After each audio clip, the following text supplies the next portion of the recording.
La palabra está tomada de la Biblia latinoamericana en el Antiguo Testamento. Vamos a iniciar la lectura del libro de Isaías, el profeta Isaías. Así dice la palabra del Señor. En los tiempos de Osías, Jotam, Ahaz y Ezequías, reyes de Judá, Isaías, hijo de Amós, tuvo esta visión cerca de Judá y Jerusalén. Cielo y tierra oigan, escuchen la queja de Yahvé. Crié hijo hasta hacerlo hombre, pero se rebelaron contra mí. El buey conoce a su dueño, y el burro el pesebre de su señor. Pero Israel no me conoce, mi pueblo no comprende. Hay gente pecadora, pueblo cargado de crímenes, raza de malvado, hijos perversos, han abandonado a Yahvé, han despreciado al Santo de Israel. ¿Dónde quieren que le pegue ahora, ya que siguen rebeldes? Tienen toda la cabeza dolorida, el corazón entero apenado. Desde la planta de los pies hasta la cabeza no le queda nada sano, solo heridas, golpes, llagas vivas que no han sido envueltas ni vendadas ni aliadas con aceite. Su país es una soledad con ciudades hechas ceniza. Ustedes vieron las cosechas y el enemigo se la comió. Esta ruina no es menos que la de Sodoma. Aquí está la hija de Sión como cabaña de viña, como choza de melonar, como ciudad que ha sufrido un largo sitio. Menos mal que Yahvé de los ejércitos no has dejado un resto, pues por poco nos parecemos a Sodoma y somos igual que Gomorra. Escuchen, jefes de Sodoma, que esto es palabras de Yahvé. Presten atención, pueblo de Gomorra, a la advertencia de nuestro Dios. Porque tanto sacrificio en mi honor, dice Yahvé, ya estoy saciado de sus animales, de la grasa de sus terneros. No me agrada la sangre de sus novillos, de sus corderos y chivos.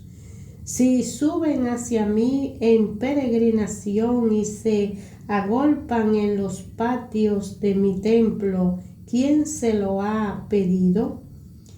Déjense de traerme ofrendas inútiles, el incienso me causa horror. Luna nueva, sábados, reuniones, ya no soporto más sacrificio ni fiestas. Odio sus luna nueva y sus ceremonias se me han vuelto un peso y estoy cansado de tolerarla. Cuando rezan con las manos extendidas, aparto mis ojos para no verlos. Aunque multipliquen sus plegarias, no las escucharé, porque veo la sangre en sus manos. Lávense, purifíquense, no me hagan el testigo de sus malas acciones. Dejen de hacer el mal y aprendan a hacer el bien. Busquen la justicia, den sus derechos al oprimido, hagan justicia al huérfano y defiendan a la viuda. Ahora Yahvé le dice: vengan para que arreglemos cuenta.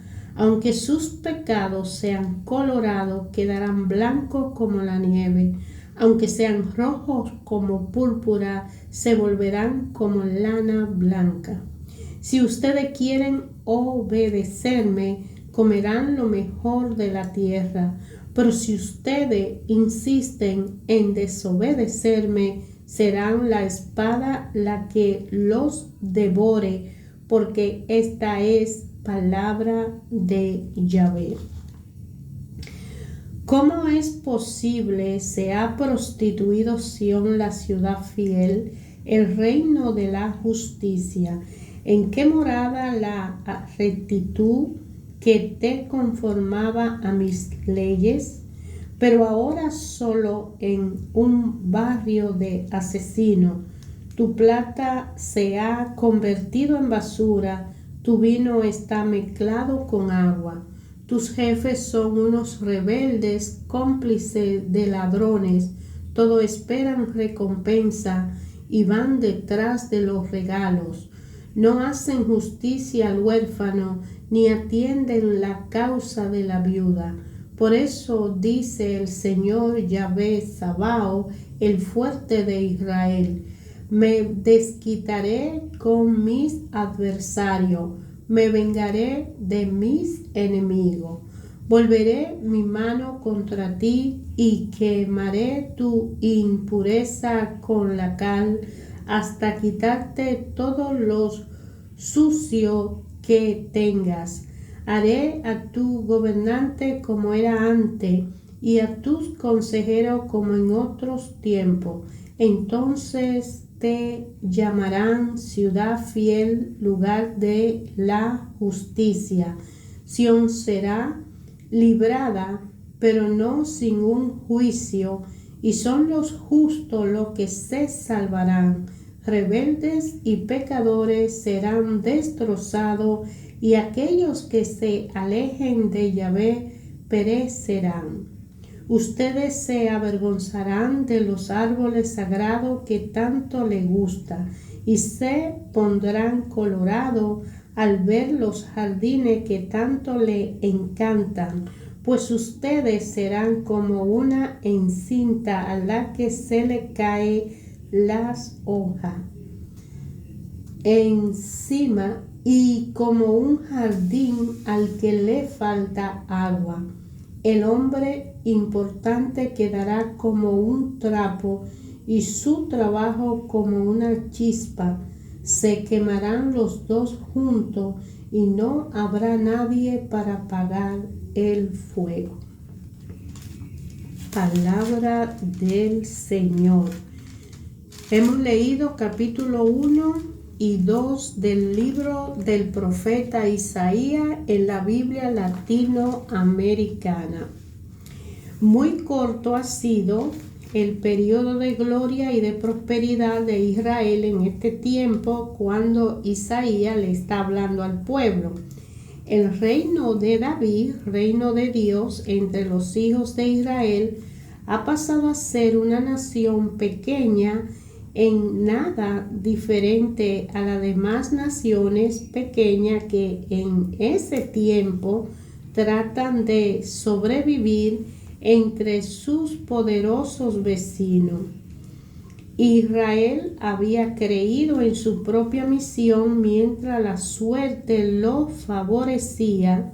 Cuando se comprobó que ya no podía dominar a los demás pueblos, perdió el sentido de su propia identidad y se puso a vivir como los demás pueblos. Aquí Isaías habla a los reyes y le deja saber el enojo de Dios al ellos hacer ese cambio. Israel sabe por qué tiene libros y porque los ancianos se lo cuentan a sus hijos, que Yahvé, su Dios, es el Dios de los dioses. Los israelitas suben a Jerusalén para ofrecer sacrificio y siguen la costumbre religiosa de sus mayores, de los anteriores, desde Moisés. En realidad, como Isaías se lo echara en cara en aquel tiempo, Isaías no tuvo temor de hablar lo que Dios le manifestaba. Todo esto no es más que mandatos de hombres, religión aprendida que no brota del corazón, y lo pensaban que era Isaías quien hablaba por hablar. Las procesiones son concurridas en el clero poderoso, pero detrás de estas fachadas ninguna vida, y bastaría con la hostilidad del poder para echar abajo la religión oficial. Y en el libro Segunda de Reyes del capítulo 21, el rey Acab nos deja ver en ese tiempo cómo manejaban esa situación. Es porque la fe no tiene fuerza si no se apoya en una experiencia de Dios, y si no hemos hecho esta experiencia, si el conjunto de los fieles no la hubiera hecho, si uno se contenta con repetirle la experiencia religiosa de sus mayores, todo muere poco a poco si no hay una vivencia en fe. Aquí el profeta Isaías fue en aquel tiempo el hombre que hizo nuevamente esta experiencia y encontró a Dios vivo. Este joven de noble familia que había visto a Yahvé habló sin cesar en el nombre del Dios presente en Israel, al que Israel desconocía, que encontramos en los poemas que siguen. Los ecos de un período de angustia. La pequeña nación de Judá está apretada entre dos grandes naciones, que es la nación de Egipto, que como siempre lo trató y lo esclavizó, y la nación de Asur. Y los políticos se preguntan por cuál de las dos hay que dejarse devorar. Isaías contesta: busquen primeramente el reino de Dios y procuren establecer su justicia entre ustedes, y Él le hará más fuerte que los poderosos, porque en este tiempo ellos eran débiles, pero se estaban desviando de Dios y estaban perdiendo fuerza. Una lucha perseverante para despertar la fe de hombres sin horizonte, porque al perder la dirección de Dios, el hombre queda a expensa de las naciones más poderosas. Entonces hay mucha religión exterior, pero muy poca responsabilidad, muy poco cariño y respeto a Dios y a sus leyes, poca inquietud por hacer la voluntad de Dios. Entonces Isaías repite y repite que crean en Él, que Él es santo, que Dios es santo, Él está aquí entre nosotros. Y si no se hace firme, apoyándose en Él, todo cuanto tengamos que hacer, Él nos va a aplastar la maldad. La promesa que Dios a los reyes le hace descendientes de David, en realidad, sean buenas o malas, son hombres bien mediocres en este tiempo que se apartan de Dios para obedecer a los ídolos, como el rey Acab. Y ahí viene una grave situación que Yahvé se esconde y ya no quiere los sacrificios y holocaustos, porque ellos se apartan de él. Yahvé ha escogido a Jerusalén y a David su rey, y de él nacerá el Cristo, Rey de la paz, pero ellos se empeñan en alejarse del Señor. ¿Y cómo salvarse si nos alejamos de la luz que nos guía? A partir del año 740 despierta en el norte la nación de Asur y empieza su conquista. Todos los pueblos del Medio Oriente se asustan y tratan de resistir, animado por el otro grande que es la nación de Egipto. En este conflicto desaparece Israel del norte, porque es cuando Asur y Egipto se sienten más poderosos y lo atacan. Samaria, que viene a ser su capital, sería tomada y su población desterrada en el año 720. En el año 736, Israel del norte y sus vecinos de Harán tratan de obligar al reino de Judá a que se una a ellos contra Asur para hacerle la guerra.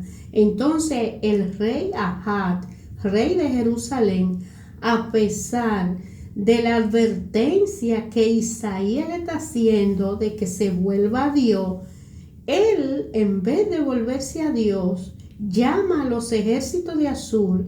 Esto lo destruyen a Israel y a Aram, pero también saquean el país de Judá. Y en los años 701 y 691 aproximadamente, el rey Sennacherib, rey de Asur, viene a someter a Judá.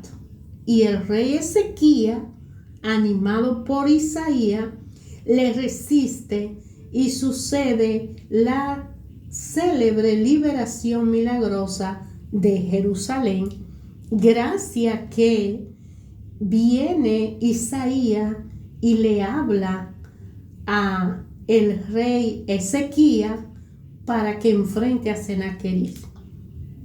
En este libro del profeta Isaías también nosotros vamos a ver que este libro nos habla de sus discípulos, que es el más importante de los libros proféticos que se recordarán y se citarán constantemente, y que habla de Jesús y de que en el inicio se mencionan varias veces y que Jesús y sus apóstoles iban a hacer la aparición porque se le había prometido que de David vendría el Mesías.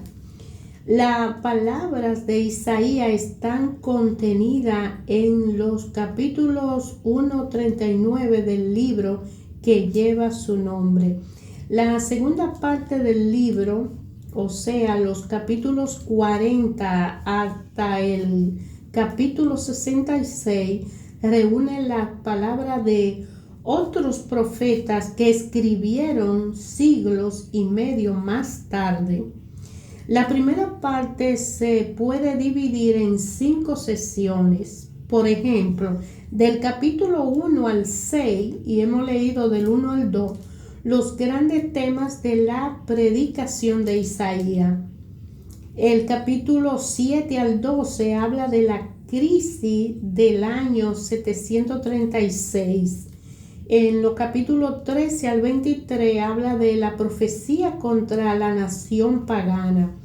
Del capítulo 24 al 36, textos varios de Isaías en diferentes episodios de su vida. Y del capítulo 37-39 habla de la crisis de los años 701 y 691, que es muy importante entenderlo para saber por qué Isaías insistió tanto en que le oyeran. Para la segunda parte del libro de Isaías y los poemas del servidor de Yahvé, 40-55, que está en la introducción 695 de esta Biblia latinoamericana.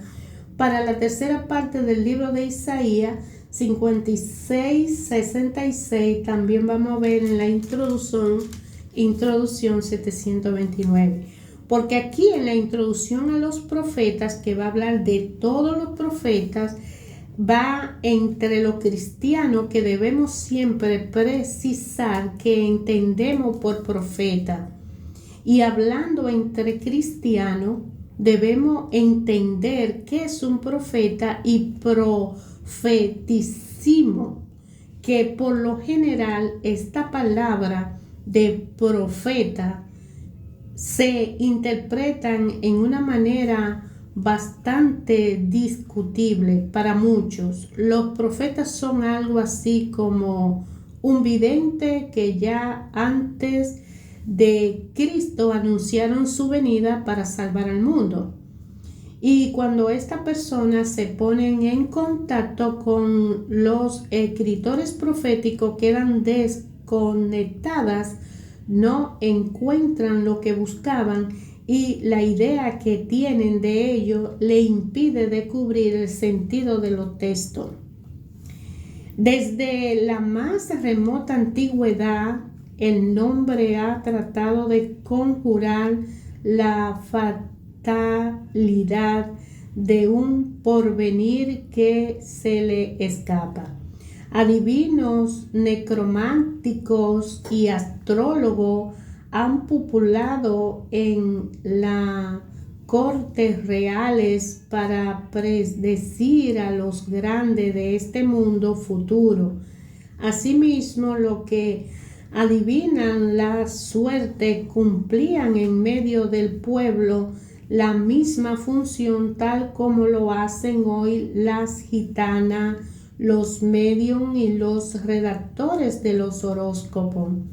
En el Antiguo Testamento encontramos muchas manifestaciones de este intento de unos y otros por conocer el porvenir. Vemos que el rey Saúl, disfrazado de campesino, se dirige a la aldea en Dor para consultar a los muertos. Eso está en el libro Primera de Samuel, capítulo 28. Mientras que en un siglo y medio después, 4 profetas capitaneados por Sedecía, hijo de Cananás, predicen la victoria de los reyes de Israel y Judá reunidos en la corte de Samaria en el libro Primera de Reyes, capítulo 22. Los hermanos profetas que aparecen en los primeros tiempos de la monarquía tendrán algunos puntos en común con los profetas de profesión. Dios, en su pedagogía de padre, respetará la etapa necesaria para llevar a su pueblo a una madurez más plena. Por eso, aceptará por su tiempo hablar a su pueblo a través de esos medios primitivos y ambiguos. Sin embargo, los profetas de Israel se apartarán muy rápidamente tanto de las bandas de exaltados como de la gente muchas veces sencilla y sincera que estimulaban la fe popular a través de una manifestación carismática, así como también de los charlatanes que abusaban del miedo ante el futuro que tenían muchos habitantes y que vivían a costa de ello. Cuando se narra la historia de la ascensión de Saúl a la realeza, será aprovechada esta ocasión para precisar que antes se decía vidente, no profeta, pero que ahora se dice profeta. En 1 Samuel 9:11. Si bien se puede traducir por vidente, la palabra hebrea ro'et es muy difícil, en cambio, aceptar el sentido exacto de la palabra nabi, que significa tanto el que es llamado como el que proclama. La Biblia griega zanjó la cuestión al decir que el profeta es el que habla en nombre de Dios, mientras en la corte oriental los videntes constituyeron un cuerpo particular al lado de otros funcionarios reales. En Israel, En cambio, él, profeta llamado por Dios y que vivía en la fe, hablará de parte de Dios con toda independencia.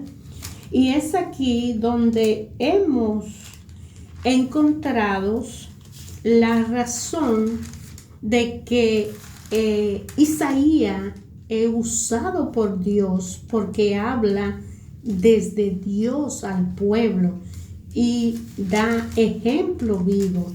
En el primer y segundo capítulo, Dios reprocha a su pueblo y le dice a su pueblo cómo te ha prostituido a través de Isaías. Y Dios le promete una era de paz. Y le dice que escóndete en el polvo, porque va a depender de la fe con que el pueblo obedezca al profeta. Hermanos, ayer, hoy, siempre Dios Padre habla a través de su palabra y a cada uno de nosotros en una forma directa y personal. La palabra de Dios en la Biblia, que usted elija de su preferencia de acuerdo a la cultura y el lenguaje, es una vía de iluminación para el conocimiento de la gracia y amor que Dios tuvo con todo y cada uno de nosotros al dar a su propio Hijo en amor y por gracia para darnos una salvación gratuita, y que guiados por el Espíritu Santo, siguiendo la senda de Jesucristo, cargando nuestra cruz y viviendo todo llevado de la mano de su Espíritu, podremos tener una relación personal con Él.